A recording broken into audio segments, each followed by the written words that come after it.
The MAGA propaganda machine is powerful and dangerous.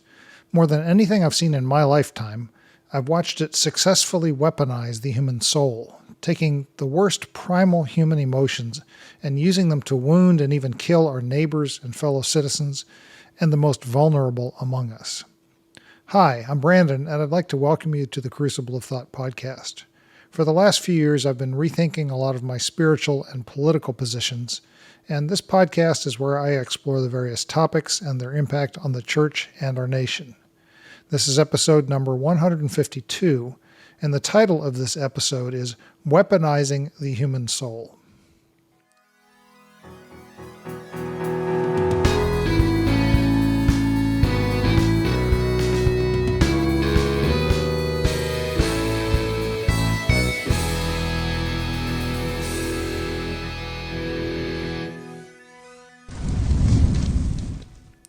My 85-year-old dad passed away a few days ago, having finally succumbed to the cancer that he'd been fighting for the last year, and I took the task of cleaning up his email subscriptions. So I got a chance to finally see exactly what floods his inbox. He was receiving literally dozens of MAGA and hard-right newsletters and fundraising appeals every day. Here's a sampling of some of the language just from today's inbox. House GOP emergency update. Clinton stooge James Comey headed for jail. Russia. Hoaxer John Brennan behind bars. Barack Hussein Obama himself could be next. Patriot. This matter requires your undivided attention. Tulsi Gabbard's nuclear bombshell report just blew a hole in the DNC and the deep state's treacherous plot to deceive the American people. Please, we're running out of time to bring justice. Read and act ASAP. This is sickening. President Trump's border czar Tom Homan has received death threats simply for enforcing our country's immigration laws. The left is hoping these threats will break Homan into submission and force him to call off the deportations. That's the spine of steel America needs to start winning again. Thank God President Trump has put a true patriot in charge of securing the border and making America safe again. Tom Homan isn't backing down. Instead, he's doubling down. That's why, until every last illegal is deported, Homan wants to be sure that absolutely none of them are counted in the next United States Census. Simply put, this is a dire moment for our country.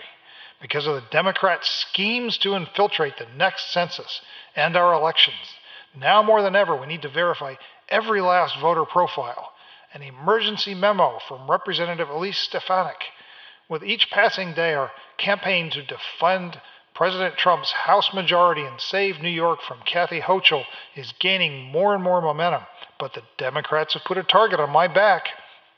They just sent far-left radical Alexandria Ocasio-Cortez to campaign in my congressional district, attack me personally, and lie to voters about President Trump's big, beautiful bill.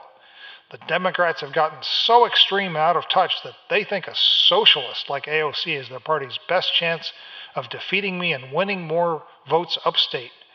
Make no mistake, this is a political gift that we can use to rally voters against the Democrats and their radical agenda. Tulsi Gabbard just rocked the boat. What she brought to light last weekend has sent shockwaves through the Democratic Party. In a massive declassification, Tulsi Gabbard just exposed Barack Obama for treason. Barack Obama created Russiagate. We knew all along the Democrats were behind the disgusting Russian collusion theory, but now it's been confirmed with hard data. In 2016, after President Trump's complete and total victory over Hillary Clinton, Barack Obama ordered officials to leak false statements to media outlets claiming that Russia has attempted, through cyber means, to interfere with, if not actively influence, the outcome of an election.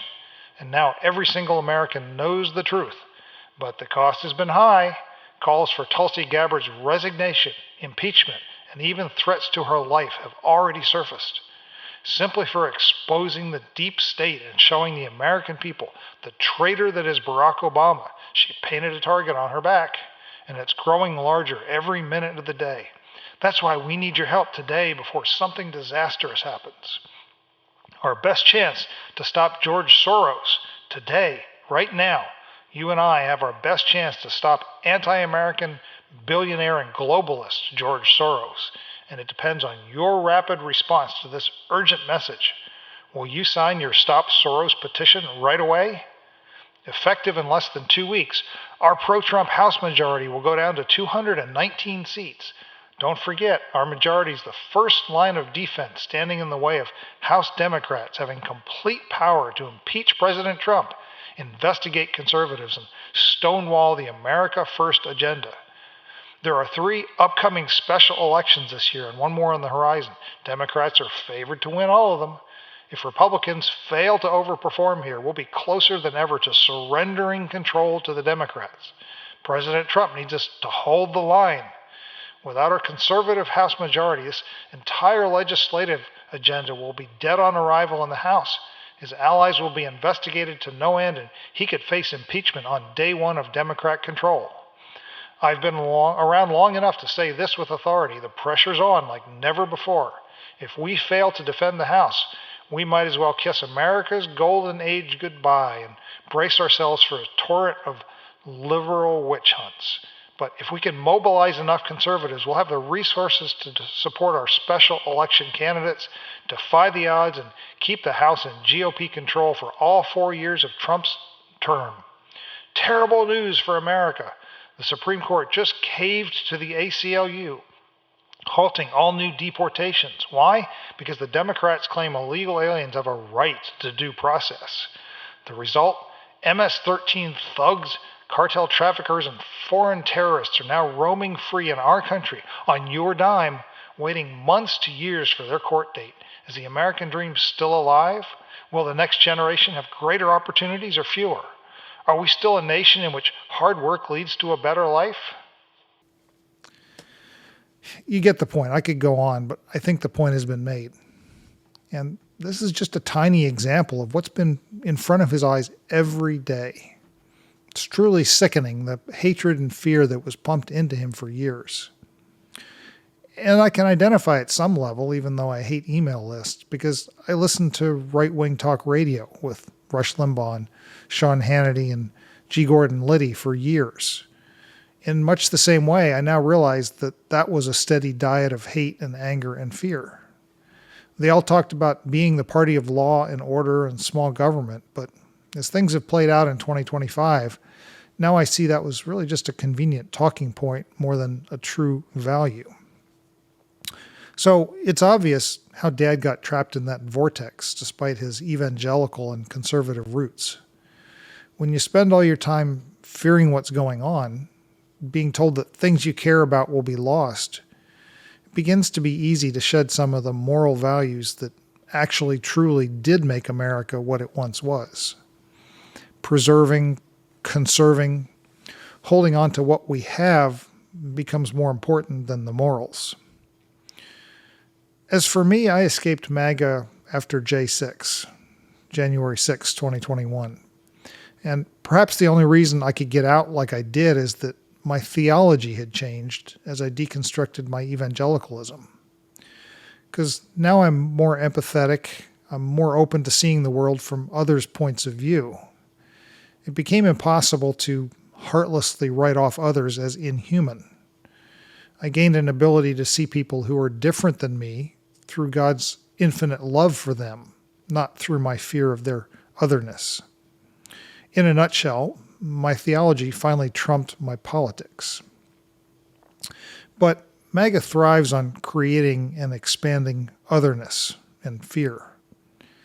It's easy to understand why a book like The Sin of Empathy is getting a lot of attention on the right. To reject compassion, you have to turn off the God-designed part of your soul that not only sees those around you as fully human, fully made in God's image, but also can be aware of how they're being affected by our policies and actions. So all this makes me grieve for those who are sucked into that right-wing vortex. It feeds on itself. Hatred and fear are very effective tools, and they allow grifters to extract money and power from people like Dad. Good-hearted people listen and then become callous and fearful, willing to become haters of men just to keep what they value. Gone is any sense of giving up one's cloak or walking an extra mile for someone who's different than them. And the Sermon on the Mount is forgotten or considered woke. To be fair, the tactics of the left wing are really not all that different in some ways. They also utilize fear to motivate their followers to fight for a political position, and they encourage hate of opponents. But perhaps the one significant difference is that it's not based on hating and fearing the marginalized. But let's be clear, I reject using hate and fear as a tool to motivate people regardless of which political or religious institution's doing it. And I even now recognize that a lot of the tactics used in institutional religion even rely on the same approach.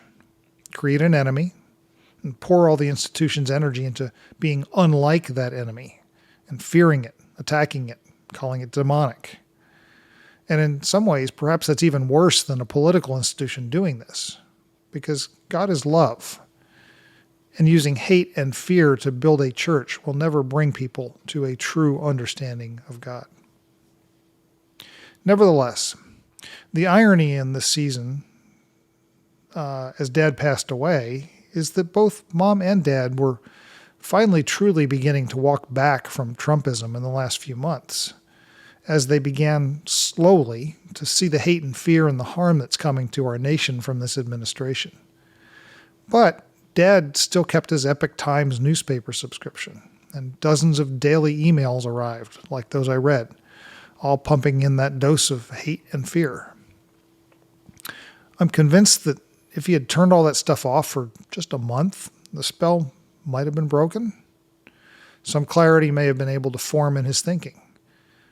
But fear and hate are powerful opiates to the brain, and he couldn't let them go. Sadly, I don't think there's any solution to this problem.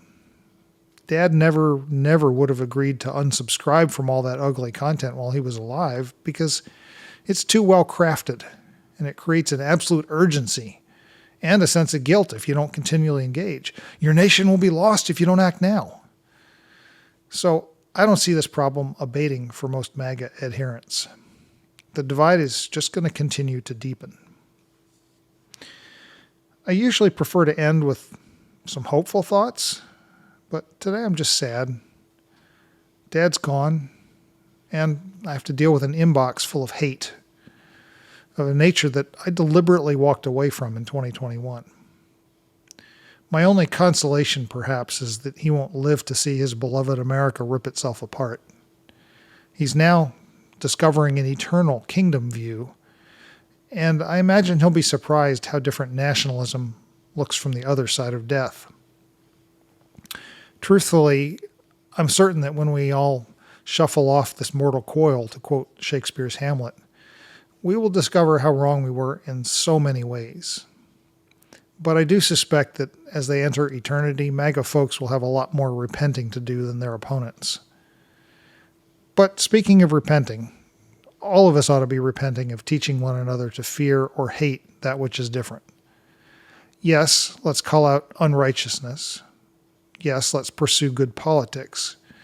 But we need to be careful to do it without weaponizing the human soul against other humans.